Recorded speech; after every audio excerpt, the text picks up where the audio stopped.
and welcome to Geetika Ki Canadian Diary, a space where we unpack the conversations that truly matter to our everyday lives. Today's episode is one that so many of us need, whether we realize it or not. We are diving into the world of ADHD, what it really is, how it shows up in our lives, and most importantly, what it means to live with it, manage it, and even thrive alongside it. Joining me is the CEO and co-founder of Shift Collab, Megan Rafuse, who brings both professional insight as a therapist and a deeply human perspective to this conversation. So let's get into it. Thank you for your time, Megan. Thank you so much for having me. So, my very first question: what do most people get completely wrong about ADHD? Where do I even start? First, I'd like to just share that for those of you who are listening and who might just be like, I have ADHD, I just want you to know I'm in that club too. So, not only am I having this conversation today from the lens of my clinical background, which is as a registered social worker, I was a therapist for over a decade, and now I am the CEO of a company with over 130 therapists. So, I think about this a lot. I talk about it a lot, but most of all, I live it. I have an ADHD diagnosis myself. So when it comes to thinking about what do people get wrong, oftentimes, I kind of start thinking about my own journey. What are things that I used to get wrong when it came to what I assumed ADHD was? What did I see in my clients? And what am I seeing in the general media landscape? So the first thing that I see that people get wrong is that ADHD is not a one size fits all diagnosis. Not everyone experiences the symptoms of ADHD the same way. Not everyone is impacted in the same way. And I think that's really important to note because for some of us who may struggle with our functioning, it can be easy to dismiss, or it can be easy to say, oh, well, I have like one of those symptoms, so I must struggle with everything. And that's really not the case. So if I think about the top few myths that, come up for me, is most people think that ADHD is about attention. What it actually is it's a gap in how our brains are able to regulate attention. So a good way to think about it is thinking about how an intention, that is intention, can happen. We have this idea, we want to do something, we're excited, but then there's a gap between that intention and action. And that gap is something that for many ADHDers can cause a lot of challenges. For some people, you may notice that when it comes to attention, some ADHDers may seem like we don't pay attention or we're distracted or we're scattered. Whereas other times you may notice that we experience something called hyperfocus. And hyperfocus is where we can sustain attention for a long period of time on something that really interests us. So that's why I say when people think ADHD is only about attention, it really is a spectrum and how we're regulating it between hyperfocus or lacking attention at all, and then how we're acting on it. So how we're managing our intentions of wanting to do something and then taking the behavioral steps to do it. Another thing I'll share is it's not a childhood thing you grow out of. So, I've seen memes on the internet lately, and I'm not sure if you've seen these too, where it was a meme that said, we used to think that boys grew out of their ADHD. But what they really did is had assistants at work who helped them deal with a lot of the struggles they were dealing with. And while that's funny and a joke, I think it's really important to note that ADHD is not something we grow out of. It is something that you actually have to actively learn how to manage. A lot of ADHDers tend to mask the ADHD by finding coping strategies or ways to deal with the ways they're impacted. But it is not something we grow out of. And it's not something that only impacts boys. There was this idea, especially coming out of the 90s, where we saw, this hyperactive boy in the classroom, disruptive, and we kind of started to paint that as the image of what ADHD is. And while that is part of what ADHD is for some people, it is not what it looks like for everyone. And so because we had that idea of here's what ADHD looks like, we actually missed a lot of the presenting symptoms that we saw in girls. So, a lot of racing thoughts, a lot of emotional intensity, a lot of restlessness, a lot of daydreaming or being scattered. And not to gender it, but that is why a lot of times we're seeing women diagnosed later in life because it wasn't that typical hyperactivity that we tended to see in boys. Yeah, I'll go back to what you said that I actually did see what you're referring to. And there's so much out there and so much wrong information as well, along with good information too. We'll go back to that soon. So now that you said that ADHD is diagnosed broadly, so many symptoms that we kind of don't realize it. At what point does this is just who I am become I should actually get myself assessed? Yes. So I'm sure a lot of people right now might be scrolling on social media. They tend to see the symptoms or think, like, am I living with that? Am I just managing it? Have I managed it my whole life? Or, is this something that's starting to impact me? So the way that I tend to recommend it to clients is really just telling them, is it costing you something? Yeah. Is this perception that you might be dealing with these symptoms? Or maybe you already have a diagnosis and you're not managing your symptoms well after diagnosis. That's where I want you to think, is this costing me something? Is it impacting my work? Is it impacting my relationships? Is it showing up in how I'm managing my time or able to get things done or managing finance or my sleep? And if it is costing you areas of your life or leading to anxiety or depression or overwhelm, that's when I want you to start thinking maybe this is a time that I can start to think about getting assessed or getting help after diagnosis. I often think for many ADHDers, especially those undiagnosed, there's a lot of masking. So they're probably building a lot of workaround systems to deal Mhm. with things that neurotypical people can deal with on the daily basis. So maybe there's like, a bunch of to-do lists. Maybe I've set 17 alarms in the morning. Maybe I have a lot of apps to help me get through my day. Maybe I have a color-coded system. I'm doing body doubling. And while these strategies we know can work really well, if they are exhausting you and you feel like I'm just not keeping up, that's probably a time that would be good to start thinking about assessment and look at how am I functioning in my world? Are there areas I could function better? And what are my support systems around me? So when people are hesitant about getting assessed or worried that there's going to be a label placed on them, what I tell them is an assessment just gives you information and then you get to decide what you want to do with it. Yeah. Do I want to go to therapy? Do I want to build skills? Do I want to learn more about how my brain works?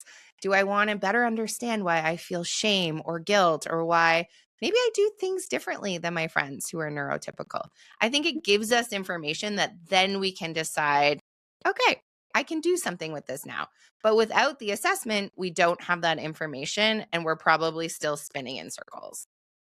I feel like we are all so stressed. There's a fine line where you will have to sit down and analyze your own day and your own emotions and see, because I guess we in general want to kind of dismiss everything that, as I said, there's so much stress around us these days. Oh my But gosh, there I think is. assessment is a great tool because um, I think it's an interesting one because you can actually then do something with yourself in a positive way and manage things that you think are unmanageable. So I think that's a great way to know how, as a person, you need to function with what you bring, right? Totally. And And everybody is different. We yeah, we all have our all, positives. We all have some things that we lack in. So there's no reason to yes. judge ourselves. I think first we need to stop judging ourselves and then take that first step. And I want to help myself. Exactly. And we, so many of us wear our Apple Watch or we wear fitness trackers and we do things to assess how we're doing physically. We might track our sleep. And getting an assessment for your mental health is no different. It's Yep. giving you a baseline of data and then you get to decide what you do with it. What we know for a lot of undiagnosed ADHDers is that while they may notice that they have this neurological difference or they function differently, or they may perceive themselves as flaky or lazy, or they just can't get anything done, or they're not good enough, we know that shame is this constant companion. And my hope is that through getting a diagnosis, you actually will be able to learn how to cope with all of those feelings, deal with all of those false core beliefs that I'm lazy or I'm not good enough, and start to feel more confident and empowered in your life. And in Absolutely. my books, that is such a strength to just know why you do things differently, Yeah. how your brain is wired and how your brain works, and then leverage that. There Yeah. are parts of your brain that are brilliant, that operate differently than a standard neurotypical person. ADHDers are great risk takers. We're more likely to be an entrepreneur. We are the people who are challenging the status quo. We like to think fast and move fast and innovate. And so I think when we think about getting assessed in a diagnosis, if we can deal with the parts of our brain that are negatively impacting our functioning and deal with how our behaviors respond to that, we then get to leverage all of our strengths that are also going to shape how we function in our world. We'll feel more confident, we'll have less shame. And so for me, that's why diagnosis is so important. When I got my own diagnosis when I was 23, I actually realized that along with the diagnosis came some grief. I had this big feeling of grief of, well, what would life had been like had I been diagnosed earlier? But at the same time, I thought, well, I am where I am today because of how my brain works. And if I can harness things and skills to help me function better in areas that I was struggling with, so things like time blindness, I tended to be late for everything, procrastination, perfectionism, then if I could have ways to manage that, I get to use my strengths in better ways. I won't be exhausted all the time. I won't feel like I'm masking, which is putting on a face and having to pretend I'm neurotypical, working 10 times harder to do something that, my fellow student could have done at the same time. So I Yeah. think it's really important that when we think about assessment and diagnosis, we remember that it's not to get a label, but it's instead to give ourselves tools by way of understanding ourselves to help us harness our strengths. So you've experienced ADHD. How did becoming a parent change it? Was there a moment where things clicked for you or even broke down that reshaped your entire approach? Becoming a mom was probably one of the hardest things when it came to my ADHD diagnosis. Hmm. As I said, I was diagnosed when I was 23. So my whole life, working through school, high school, university, I found ways to cope with my ADHD. So I would cram studying last minute. I'd be the person staying up all night reading the textbook before the exam. I would procrastinate. I would be late for everything. And I kind of just learned how to mask that or just dealt with it, which obviously had some negative impacts. After my diagnosis, I was medicated and I started going to therapy. And I found in combination, both of those tools really helped me. When you get pregnant, there's a conversation with your doctor. Should you stay on your ADHD medication? Is there a risk to the baby by staying on your ADHD medication? Is there a risk to my own functioning, my mental health? Will I experience depression or anxiety as a result of coming off? And so I had a lot of conversations with my doctor during my pregnancy. For my first pregnancy, I decided to come off my medication, and honestly, that was really hard. So not only was I suddenly forced to, learn all of the things that you learn as a new mom. We know that it is like stepping into a whole new world and there's no manual, but I also was dealing with ADHD symptoms that I couldn't mask in the same way. I didn't have the same amount of sleep. I wasn't, having the same amount of time throughout the day. My brain was focused on keeping this little human alive versus, rewriting my to-do list or making Yeah. sure I was getting things done. I couldn't stay up all night catching up because I was feeding a baby all night. So for me, I made the personal decision. I went back on my meds. And then during my second pregnancy, I stayed on my medication. I had a conversation with my doctor. There was some research that wasn't there, like in my earlier pregnancy. And we decided that it would be the best option because not only was I pregnant this time, but I also was still parenting my older child. Yeah, yeah. So for me, I think it gave me a perspective of not only the emotional labor women carry after having kids in the household, but also how, as an ADHDer, I've learned to carry a lot of that emotional labor and executive functioning, which is like the CEO of the brain, and manage it, but throw some other variables in the mix, which is like keeping two humans alive. And suddenly I was like swimming in the middle of the ocean with no life raft. So I increased my medication. I talked to my doctor, obviously, and I went back to therapy for a little while. I worked with my therapist on how can I cope with having two children? How do I manage, all of the bookings and the lunches and making sure we have social activities and everything? Because for me, that tends to be what causes me the most overwhelm is that like emotional labor, family, admin work. And then how do I take time for myself in this stage of being a mom, which is a question all moms ask themselves, in order to be able to take care of me so I can take better care of my kids. So honestly, it really was like, I am not functioning. I'm really struggling. I probably need to increase my medication and I need to go back to therapy. I need to build skills. And what I learned through that was a good reminder. ADHD and living with any kind of mental illness or just being human. To clarify, ADHD is being neurodivergent. It's not necessarily a mental illness, it is a disorder. But living with anything that impacts your functioning, we're just being human in general. We're fluid. We are fluid. It is fluid. So I had to recognize that the way that I manage it also has to be fluid. And sometimes it might feel harder to manage. Sometimes it gets a little bit easier, but I need to make sure I'm checking in with myself in order to better manage it and take care of me. I think we will have to do a full episode on moms and mental health, and especially those dealing with ADHD. I think it would be very interesting episode. Please. Um, we live in a productivity obsessed world. Do you think our current environment is worsening ADHD symptoms, or it's just exposing them more and we are more aware of it?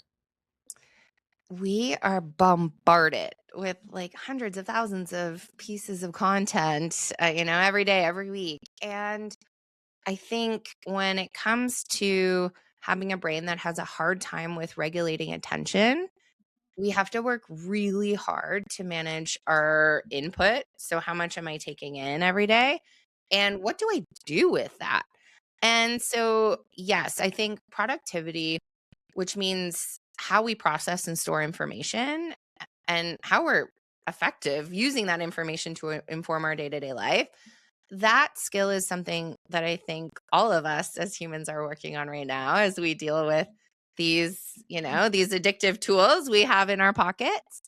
And when it comes to living with ADHD, because we know our brains are wired differently, we want dopamine. We're seeking novelty. We want things that light us up. And we get that through screens, through food, through activities. For ADHDers, we work hard to get that reward.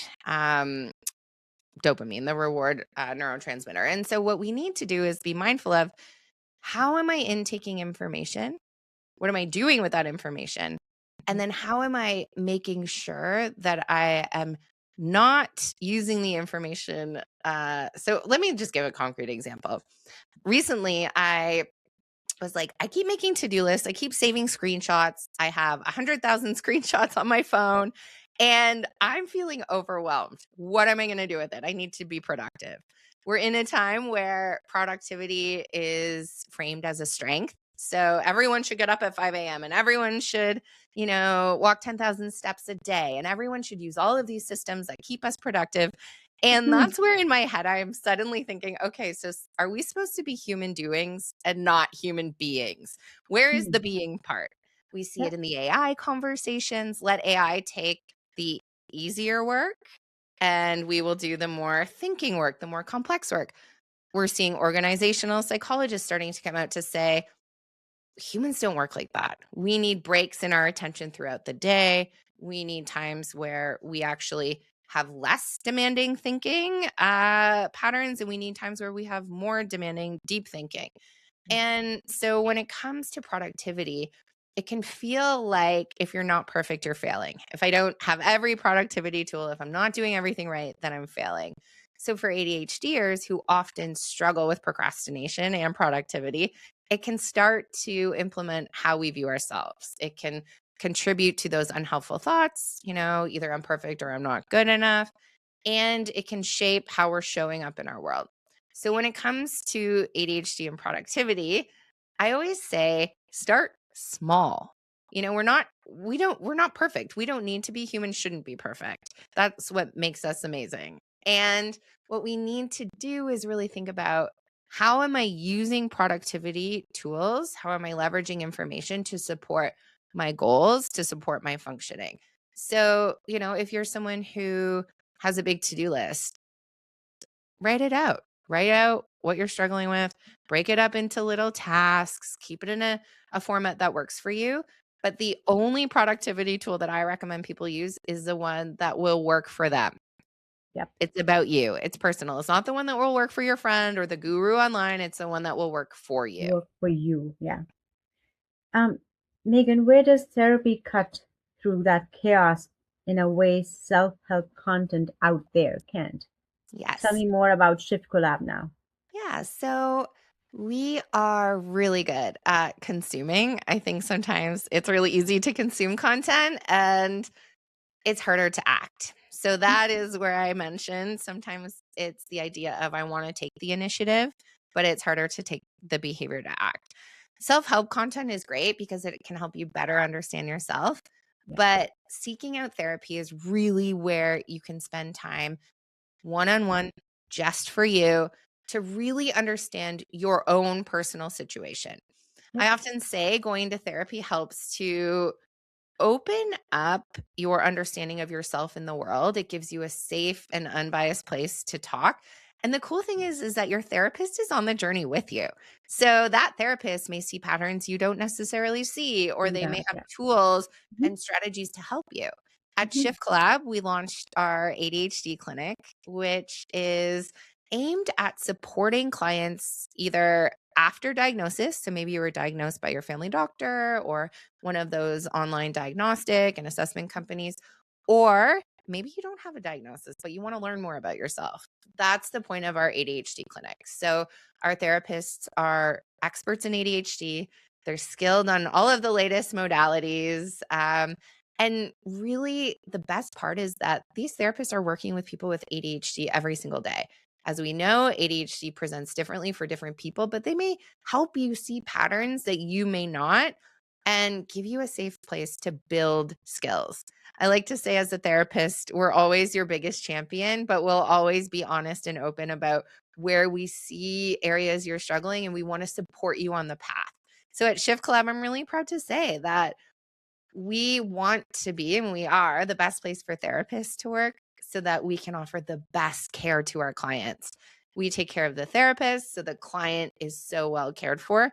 And I'm a little biased, but I love talking about ADHD because the more impact that we can have in the ADHD area and the arena, the more we help people. We know it's genetic. When I was diagnosed, my dad was diagnosed soon after. And so at Shift Collab, we make finding the right therapist really easy for you. You'll do our 5-minute matching questionnaire. You'll be matched with the ideal therapist for your current situation. And that's our goal. Let's make it easy and get you into care so you can live the life that you deserve.